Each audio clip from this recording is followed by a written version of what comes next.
All right. Good morning, everyone, and welcome to Working from Home. Here's what works. Our first in a series of workshops to provide tips and business ideas as we all adjust to COVID-19 and its impact on our community and working environment. My name is Tommy Dennison. I'm the Director of Member Development here at the Asheville Area Chamber of Commerce.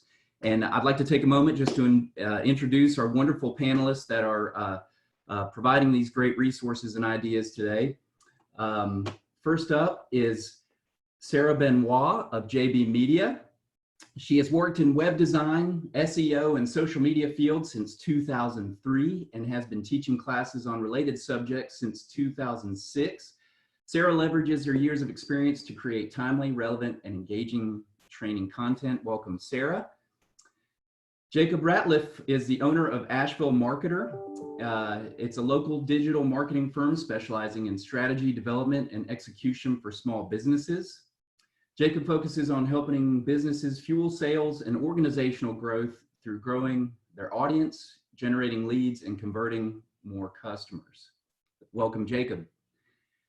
Mark Bloom is the owner of Ray Access, along with his wife, Linda Ray, a premier content provider for businesses throughout the country since 2014. While the two founders reside in Asheville, they manage a team of 9 remote workers for project work that includes website content, blog posts, e-newsletters, and press releases. Projects have ranged in size from single press releases to 100-page websites. Linda Ray is a co-founder of Ray Access with Mark. Welcome, everyone. Just wanted to cover a few housekeeping issues as we get started for the attendees here. We've got some questions for the panelists this morning, but if you have questions, please go ahead and utilize the Q&A function at the bottom of your Zoom screen. And we'll definitely plan on addressing those as we get towards the end of the session. But again, welcome, and we'll go ahead and get started. My first question is for Jacob. You've been working from home for quite some time. You operate your business out of there. How do you eliminate or minimize distractions in your home office? Yeah, certainly. So what I found out pretty quickly after transitioning from a kind of traditional workspace office to working at home was that what I needed to do was to replicate everything essentially that was happening at the office at home. And now that looks a lot different here. So for example, every morning I get up, I shower, I shave, I eat breakfast in the kitchen before I even sit down at the desk. And one of the small little weird things I do is I even put my shoes on. I'm not leaving the house, but I always try to do anything that really gets that routine going. And in trying to develop that routine, I quickly found out what doesn't work for me.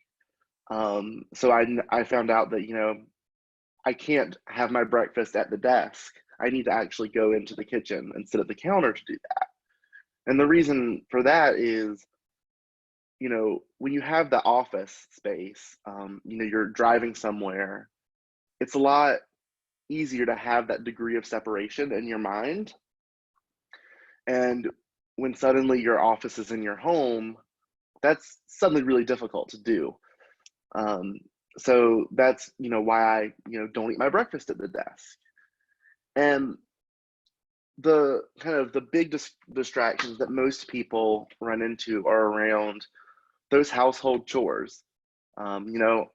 You're working, but you're nagging in the back of your mind saying, oh, I could be doing laundry right now, or I need to go vacuum the living room. And what I've found works for me has actually been to use those distractions. So I will go put a load of clothes in the washer, and when that goes off, after an hour, I'll I'll put them in the dryer, take a quick 10-minute break, and then get back to work. And then when the dryer goes off, well, that's another, 5-minute break for me right there. So really trying to adapt to your environment, to your new work environment, rather than trying to 100% replicate what you're doing in the normal kind of office setting. Excellent. Thank you. Yeah, great advice. Mark, I wanted to get the next question to you. You've managed a large team remotely for quite some time. Tell me about the steps you've put in place to manage your remote team. Okay, so my company has always had a remote workforce. We have writers and editors around the country. So it was important to us to set up and establish expectations. That's the key thing. So everybody knows what we expect at any one time. We put a document together as part of the contract. All of our remote employees are contractors. So, and they have to sign off on this. And it include things like not rapid response, but timely response. So if we do a lot of our work through email, sending assignments, etc. We expect a response within 24 hours. Often it happens a lot faster than that, but if we don't hear from somebody in 24 hours, then we assume that they didn't get it, and we might assign that or give that assignment to somebody else. So communication is utmost important to all of us to keep the flow of work going, to keep everything on time. And we're a deadline-oriented business, so deadlines are, that's what we can't, that's the line that we can't cross. So we do everything in our power to maintain those deadlines, even if it's, and since all of our workforce is remote, emergencies happen, people have emergencies, whether it's health or whatever, pets. We understand that, but we just ask for timely communication. The other thing we've done is set up for deadlines, for example, we would have a date for a deadline, of course, but we found through experience that sometimes that date would extend to 6 a.m. the next day. And so we just put the time, if we give you a deadline of April 1st, then that deadline is 5 p.m. Eastern time on April 1st. And that's worked really well for us. So it's all about setting expectations and making sure everybody's clear on what we expect of them, and to keep the communication lines open. Yeah, that's great. Thank you very much. Sarah, also having vast experience along with our other panelists here, let's shift a little bit to further expand on Jacob's first question, but let's focus on a healthy work environment. What tips would you like to share to our listeners today to create a healthy work environment at home? Yeah, so thanks for that question, Tommy. As we talked about, I experienced pretty intense health problems the first 5 years that I worked at home. And to Jacob's point, it was because I didn't have that separation between my work life and my personal life. So I really agree with Jacob that for a healthy workspace, you really have to have some separation. Essentially, when you're working from home, it's like you can never get to leave the office. You never get to stop looking at the to-do list. And so I hurt my back pretty bad in my late 20s in the first few years of work. So there's two things that I think are the most important thing for people to pay attention to. One is obviously your upper back, your shoulders and your neck, and your lower back. So for instance, what you don't want to do when you're first working at home is start hunching over your computer on your couch in the middle of the day, because literally eventually it will lead to injury. I started in my 20s, so I felt really strong then. Now I'm in my 40s, and so I have to be really thoughtful about just my posture and things like that, using ergonomic tools at home. And then I think the second thing is lighting. So lighting your space actually light is associated with our circadian rhythms, and it's been proven to have a lot to do with our basic health as well as our actual productivity and our ability to be creative. So top-down lighting, which is I think what a lot of people have in their homes, is not ideal for working. It's really good to have lamps in your space. It's really good if you have windows in your house to figure out if direct versus indirect sunlight is going to be helpful for you. And even having some lighting in your home that's what we call vertical surface illumination. So this is things like wall sconces. Having lighting that's basically just sort of ambient, again, can be a really positive effect on your ability to focus and things like that. Yeah, that's excellent. I was noticing while you were sharing that with everyone that my lighting above here is definitely not passing the test right now in my home office, but I luckily have a window that I try to get some natural light in during the day too. But that's wonderful, Sarah. Thank you very much for that input. Jacob, we'll turn it back to you. Again, focusing on, processes, owning your own business, what do you do from a process perspective, or what tips or steps or different things do you have in place to hold yourself accountable, both professionally and personally, because you are, in that home environment? Yeah, so when I first started my business, I landed in a situation that I imagine a lot of people who are now working from home are finding themselves in. And that situation is all of the sudden, your hours spent working does not actually correlate directly to the money you bring in. Suddenly, your actual deliverable is not your time because you don't have a boss peering over your shoulder. Your deliverable is the actual work that you're doing. And so that is the biggest kind of accountability piece, right? Because if you don't get the work done, you're not going to have a job. But that's not necessarily, the most helpful way to frame it. So we'll talk a little bit about, what it actually looks like to, be accountable in a positive way.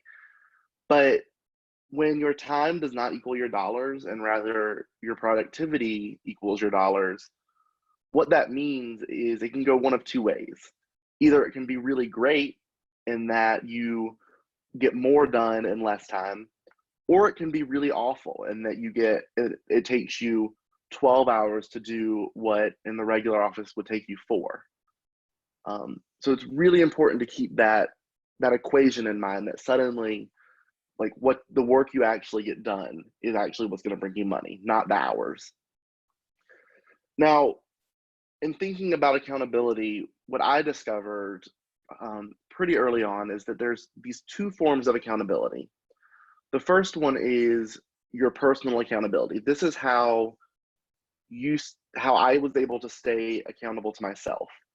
And the practices that I used there were, I did an end of day and start of day review. So every day at 5 p.m. or thereabouts, I would sit down and say, okay, what did I do today? And what do I need to do tomorrow? And, when 8 a.m. the next day rolls around, I sit down, I look at what I wrote down the previous day, and I say, okay, here's what I have to do today. Is this what I actually need to do today? Now that I've, had a little bit of rest, been able to sleep on it a bit, and then prioritize.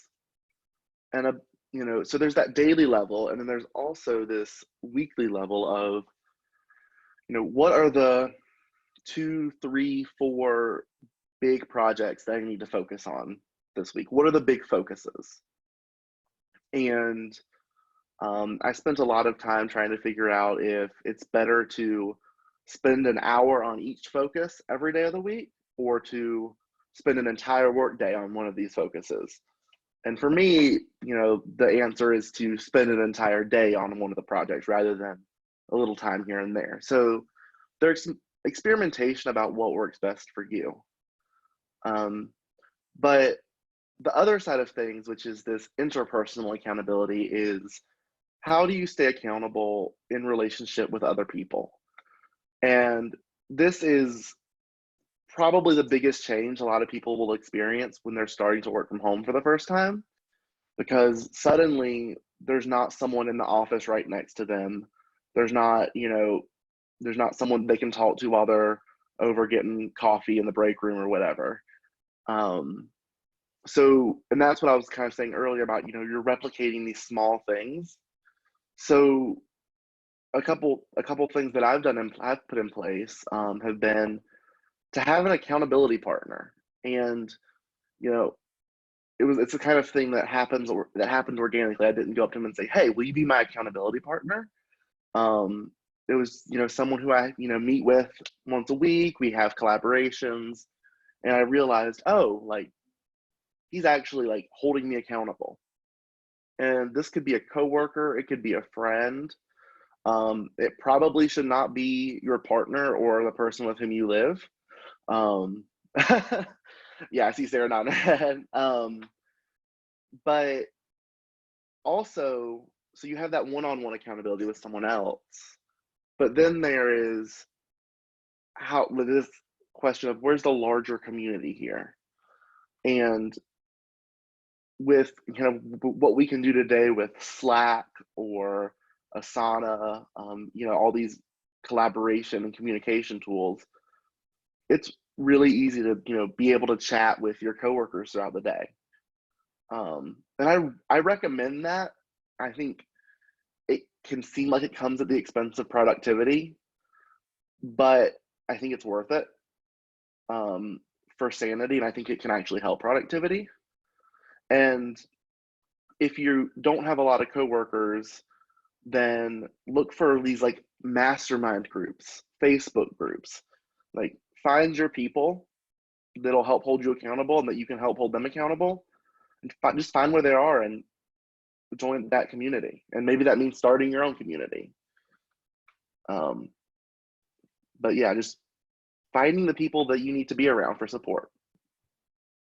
Yeah, that's great, Jacob. A lot of great tips there for sure. And really is a great segue too when you mentioned some of those, community chat-based areas. Mark, I'll get this next question to you. Traditional office spaces that, have a sense of community, if you will, right? They have, water cooler talk, areas where folks congregate and, catch up on certain things. What are some ways that you replicate this with your team in the virtual world? Yeah, that's a good question. Thanks. There are lots of software out there that are websites that will allow you to do just that. As Jacob mentioned, there's Slack there, and there's all kinds of communication tools out there, including Zoom, is what we're seeing now. You can set up meetings. Face-to-face is always going to be the best way, I think, to communicate. Email and even phone has its limitations. But there are still other things you can do for your team to foster that sense of community. So let me just say first too that our team doesn't work by the hour. So I don't have to track hours for my contractors. They work by deliverables. So that's the deadline. They deliver their product by the deadline, and they'll get paid for it. So those companies that have hourly employees, they'll need to use different types of software, and I think Trello or Basecamp, and there's a ton of them. I'm not going to go through them all, but you can find all of those, and they work pretty well.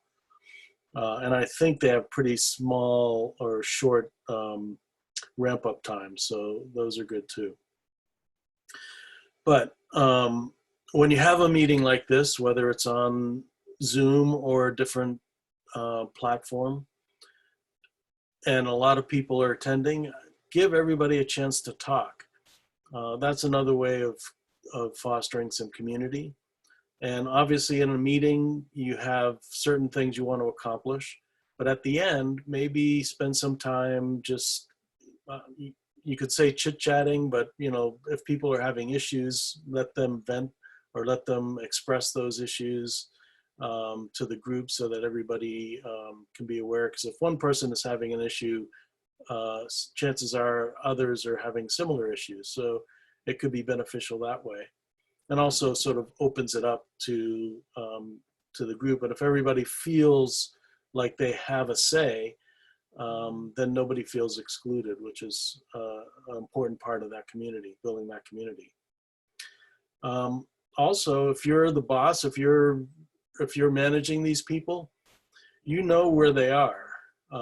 If you really wanted to go out of your way, you know their addresses, you could order pizza for everybody and have it delivered. Think outside the box, find ways to bring everybody together, even if they're separated by distance. The other thing is to be proactive. So make sure you check in with everybody, whether it's all together or individually. Another great benefit of being a boss that people, I don't think, take advantage of enough is to dole out compliments when they're earned. I mean, you don't want to make it seem like they're cheap, but if someone does a good job, tell them. A lot of times, that goes unsaid, and that's a great way of building team building and for individual encouragement. Let's see, one more thing. If you do have an hourly employee and you're tracking those hours up front, maybe you should ask for an estimate so you'll know, you have an idea how long it will take, but ask them how long they think it will take. And that will give you an idea at least when to check in, because unlike in an office, you can't just walk by their desk. So you have to know when to check in, and you don't want to be over their shoulder all the time. But so there's a balance there. But it is definitely possible to build that team even virtually, I believe. Yeah, that's wonderful. The check-ins and asking for that feedback on their estimates on time, great points for sure. Sarah, I have got a two-part question for you here, dealing with from an employee perspective, but also from a manager's perspective. First question: how do you maintain creativity while working from home? Yeah, so that's a really important question because especially in the work that I do, a lot of it is really creative. It's design, it's writing, it's coming up with ad campaigns and things like that. And so I find working at home, especially in the beginning, it was really hard for me again to sort of get into my creative flow. Whereas when I'd been in an office, I had like a space dedicated to that flow. And so I had to really try to work to recreate that. But even beyond that, I think one of the biggest things was learning how to take breaks appropriately. So a lot of times when people say to me, what's your number one piece of advice for new entrepreneurs? The first thing I tell them is that they should pick a day off and then stick to it. Because when I first started working from home and I was also a business owner, essentially I started working 7 days a week. And you don't realize that that's actually taking away from your creative energy. So I feel like you absolutely have to commit to days off. You have to commit to breaks throughout your day. I still take a lunch break just like I would when I used to work in an office, right? So when I'm working from home, I make sure at noon, I take a break for an hour, even if it doesn't take me that long to eat. I might walk, I might stretch, something like that. Sometimes I have timers as well at my desk. So for two different reasons. One is so that I can brainstorm, but have it be really focused and targeted. And two is so I remind myself to get up throughout my day and move my body.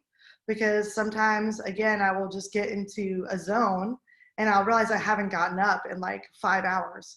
And even though that, sometimes my brain tells me that's productive, But the truth is it's actually taxing on my body. And so if I really want my creative energy to be high and not feel tired or, things like that, then I have to make sure that I get up and move.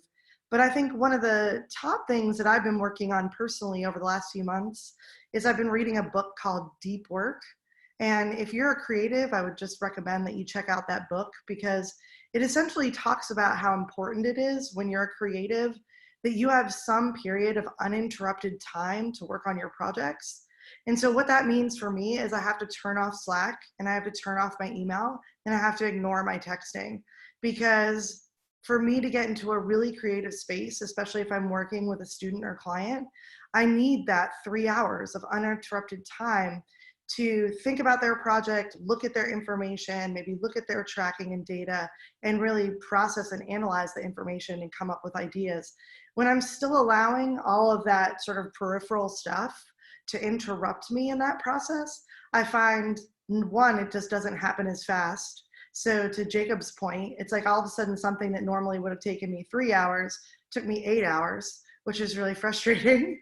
And then I think, it's just really important to sort of have that freedom of uninterrupted time, where you can just like brainstorm. And if you want to bring somebody else into that time to work on something creatively, I think you should both turn off all of your alerts and things like that. So I'm really intentional about that so that I can really produce the best work possible. No, that's wonderful advice. I think, me being new to this environment, I'm learning quickly about, when to utilize time for planning or for outreach or for, different activities, but, silencing some of those other, pieces that can take away from it, that's wonderful advice. So second part to that question, and from a leader's perspective, and we talked a little bit about this last week, and I was excited for you to share it because, this environment, has changed for a lot of folks that are now, working from home. What tips can you offer, on flexibility with their team working from home? Yeah, so, I work alongside of my business partner, Justin Bellamy, who owns 2 other companies. So normally in our actual office, our physical office, there's 3 businesses there, and we're all pretty creative focused. So even though I've been used to working from home because I've had my own business for a long time, we just went through the process of moving all 3 of the teams to their houses about 2 weeks ago. And I think one of the things that even after all my experience that I learned, because I don't actually work with teams as often, I usually work with 1, maybe 2 other people regularly, was just really, again, to foster everyone's creativity. I had to realize everybody went home to a different circumstance. So I went home to feral cats, right? My experience at home is actually pretty quiet. It was really an environment that made it sort of easy to transition back full time at home. But I feel like for a lot of my coworkers and my colleagues, they went home to, 2 dogs and 3 kids and, all this other stuff happening in their space. And so we've really had to rework schedules and be open to that, I think is the number one thing. So, in talking to Jenna, who's the main person who works with me, we realized her daughter has a different schedule and it's not 9 to 5. So if she's going to work from home, I have to be willing to allow her to adjust her schedule so that she can do all the things that she needs to do and also take care of her family. I realized pretty quickly, everyone that works within our 3 companies, everyone went home to a really unique situation. So we've had a number of meetings over the last couple of weeks just to revisit that and make sure everybody has the space to say, actually, I need to come into the office and get some of my stuff to set up my house a little better. Or, I really can't work Tuesday afternoons. Or, whatever it is, I want to work more at night because it's quieter at my house in the evening. So we really just had to know, we have a great, again, across all of our companies, I think we have such a fantastic bunch of people that we work with. We know they're going to get the work done and meet their deadlines and so forth, but we also want them to feel like they can get into a flow and we're not trying to force something on them that works in the office environment, but it really doesn't work when we're all in our own individual spaces. So that's been the biggest thing, is kind of allowing that flexibility and being very transparent with each other and really welcoming everybody to have that conversation to shift. Instead of feeling like, well, if everybody's working at different times, that is too confusing. It's like, no, we've got our tools in place. Let's just make sure we're telling each other when we're available and when we're not.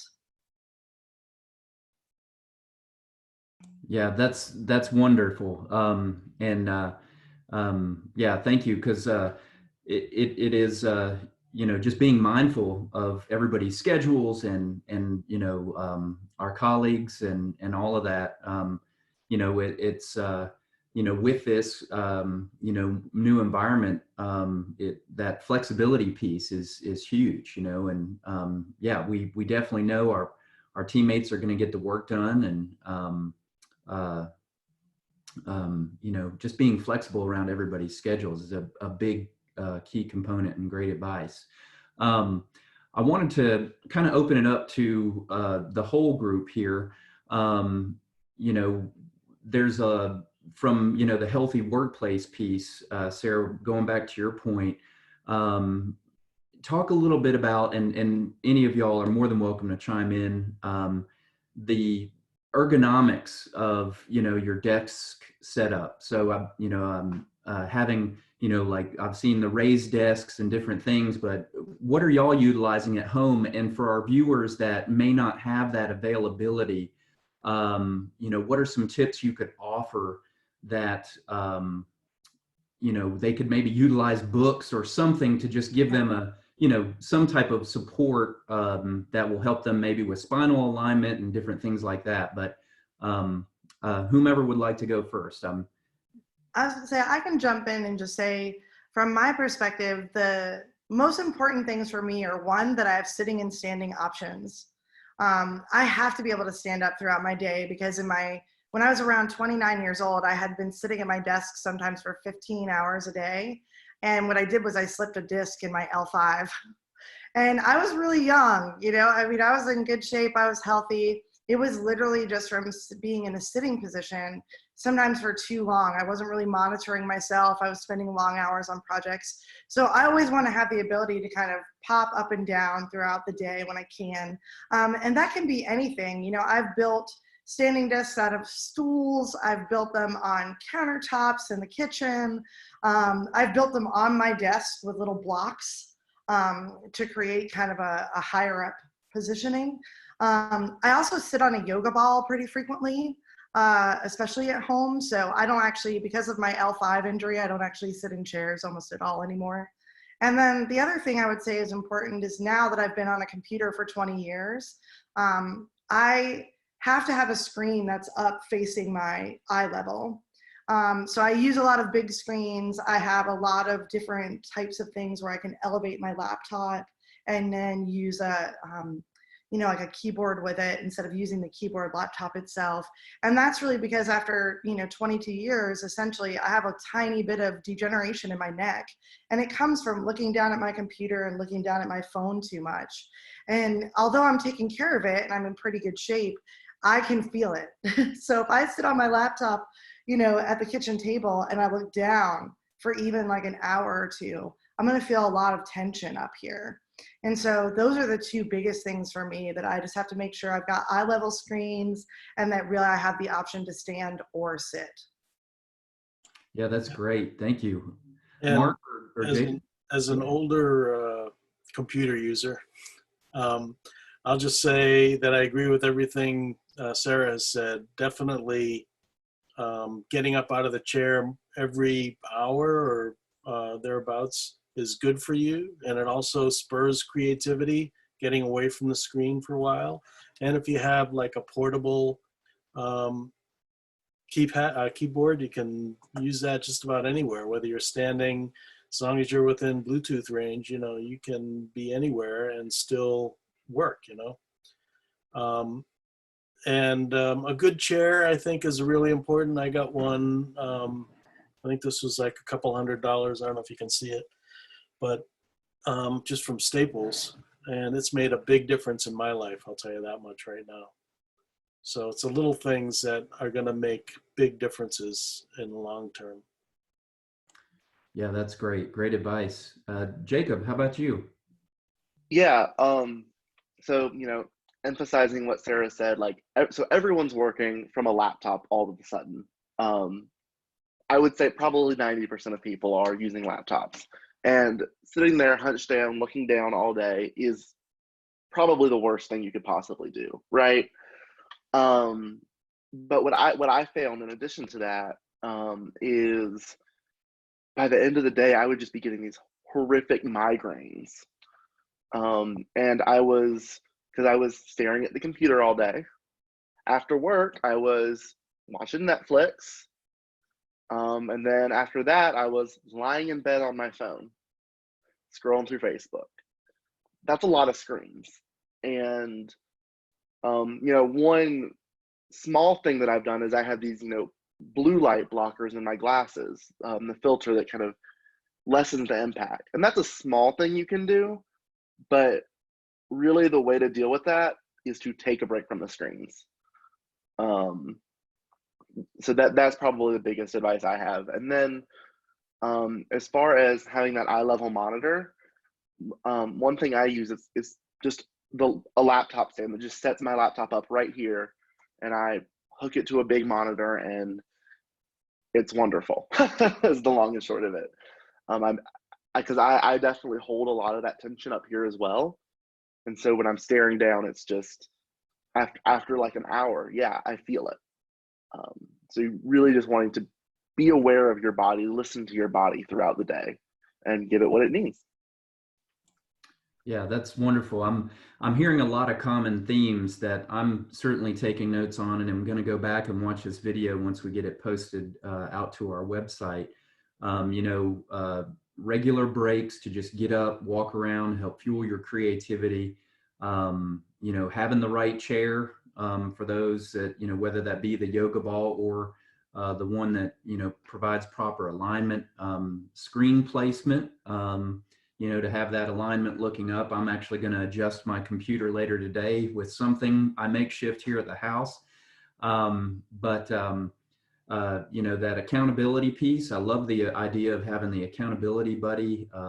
Sarah, to your points about flexibility with the team and meeting everyone at their schedules. Mark, with your piece of checking in with folks and asking them, hey, when do you think you can deliver this piece of information to the team? So much great stuff here. I really greatly appreciate all of your input. I want to take this moment now to get us out to our Q&A function on Zoom. For those, again, the Q&A piece is at the bottom of your screen, almost in the center, Q&A. But I would like to open up the questions to our panelists today. Please, if there's someone in particular that you want to ask, go ahead and just say, for Jacob, for Mark, for Sarah, and type away. Oh, yes. I just wanted to add something to something Mark said earlier.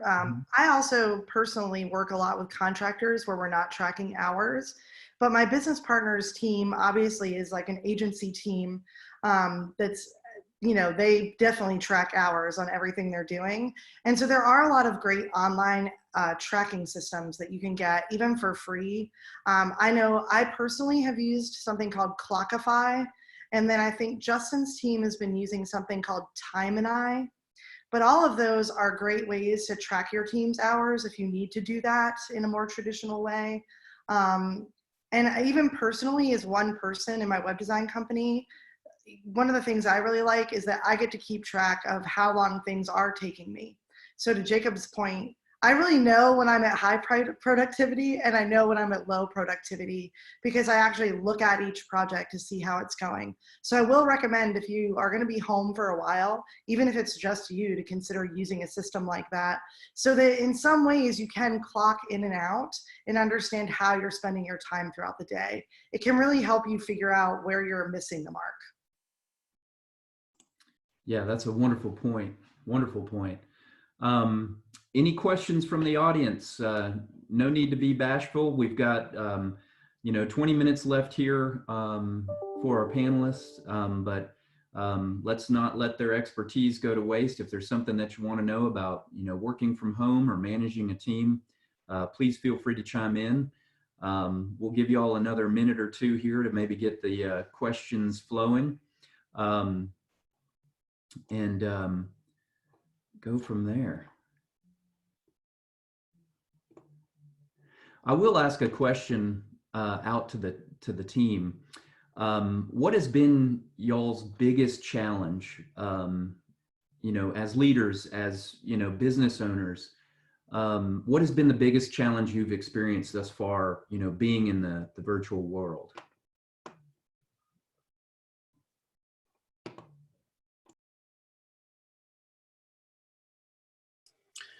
I'll just say that for me, dealing with time zones is sometimes an issue. We keep all of our deadlines on Eastern time, but that doesn't always, that's not always the same for all of our contractors. So we're mindful of that, and yet it does impact communications, so it's just something to be aware of. Yeah, absolutely. Great point. Would anyone else like to add? We did have a question come in, but figured we'd address that one question before we move forward. Yes, Sarah. Yeah, I'll just throw out that for me, it's funny, as an educator, I've worked really hard to hone my skills about how to read other people, right? So I'm a big believer in emotional intelligence and paying attention to where other people are coming from and where my own kind of emotions are just as a person throughout my day. And when you're working virtually, I think one of the hardest things is you don't get that in-person read. You don't get to feel the energy of another person. Video can almost get us there, but it really is still different than standing in the room and really being able to kind of interact with the person's energy and understand where they're coming from. So I think you have to make a greater effort to build those relationships, and you have to make a greater effort to be really objective and really thoughtful about how you're interacting with people, because sometimes things come across differently just in the internet world than they do when you're standing in front of somebody kind of feeling their actual physical energy. And I think most of us know humans really do interact socially. That's something that we're sort of made for. And so that's just something I think we all have to have strong intentions around that. And if you ever feel yourself being reactionary to something, or you think somebody's got a bad attitude, or question it first, because sometimes it's just that you're not in the room with them and you have no idea what's going on behind their camera or behind their laptop that you can't see, that has nothing to do with you. And so I've had to just work on that, because I'm a very relationship oriented person, and there is a big difference for me personally. Yeah, that's a wonderful point. Wonderful point. Jacob, how about you? Business owner, working from home. What's one of the largest challenges that you faced that you'd like to share? Yeah, so my biggest challenge, which is actually exactly the question that was just asked, which was, how do you prevent yourself from doing around the clock work? And the answer to that I found is manage expectations.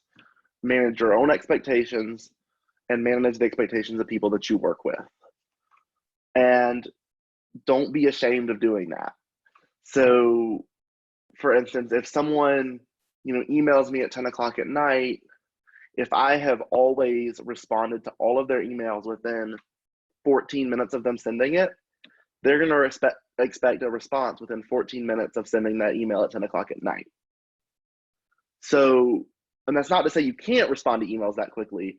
It's to say, don't respond to emails outside of the hours that you're not working. And, occasionally I'll get an email at 10 o'clock at night and I'll look at it and I'll say, actually, like, it does make sense for me to go ahead and respond to it, because if I don't respond to it now, then I'm just going to kind of keep thinking about it. So for some things, it is easier to just get them off your plate, and just go ahead, respond, do the thing. And when I do that, I usually schedule them for 8 a.m. the next morning. You will never get an email from me at 11 p.m. because I'm not working at 11 p.m. And really that gives me the flexibility to not to have to work around the clock. But I think the biggest thing that, and it goes back to what we were talking about just a second ago, is also time tracking. Like, no matter who you are or what you're doing, track every minute of every hour of your workday. One, you will be more productive because if you say, you know, I'm spending an hour on this project, you're a lot less likely to be switching between projects. And that's something I'm super guilty of is, you know, my mind is always jumping around different places. So if I say, okay, I'm spending an hour on this project, I'm automatically a lot more focused.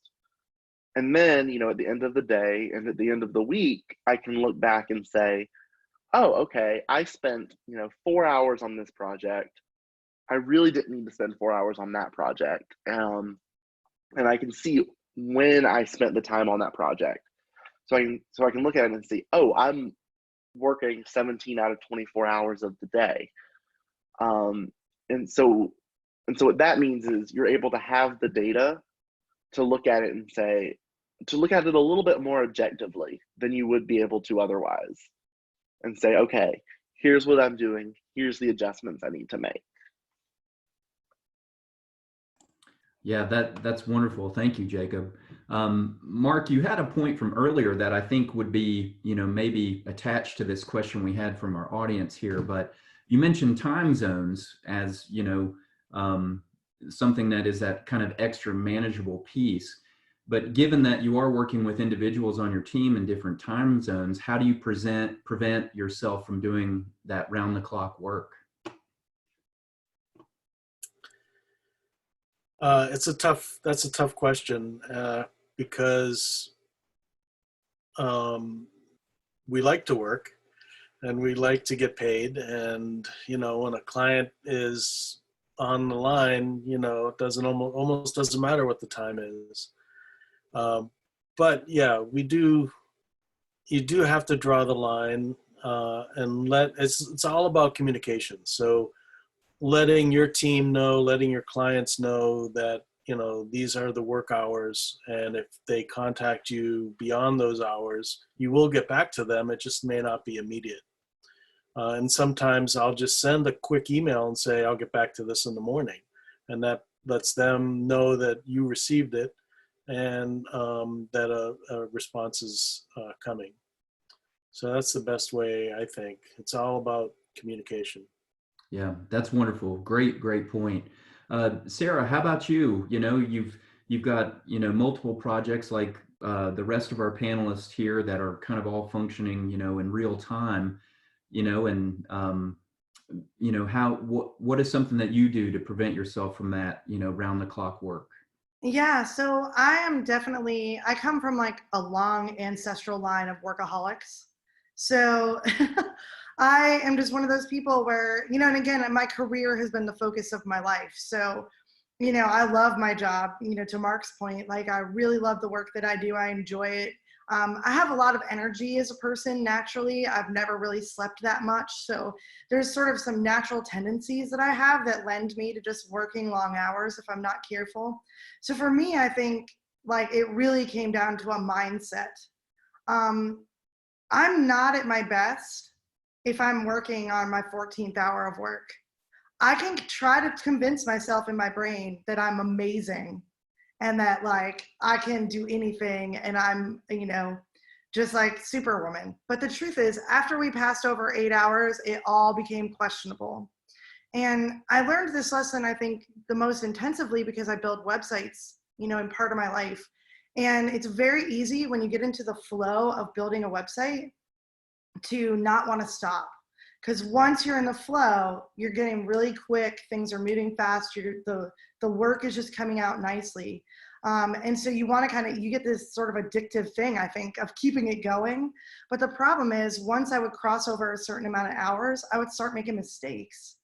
And even in my writing career, you know, once I'm at a certain point, like, yes, I had my creative flow for the first like 3 hours, But in hour 10, now like my grammar is terrible, my typing is not as strong, I'm making more mistakes.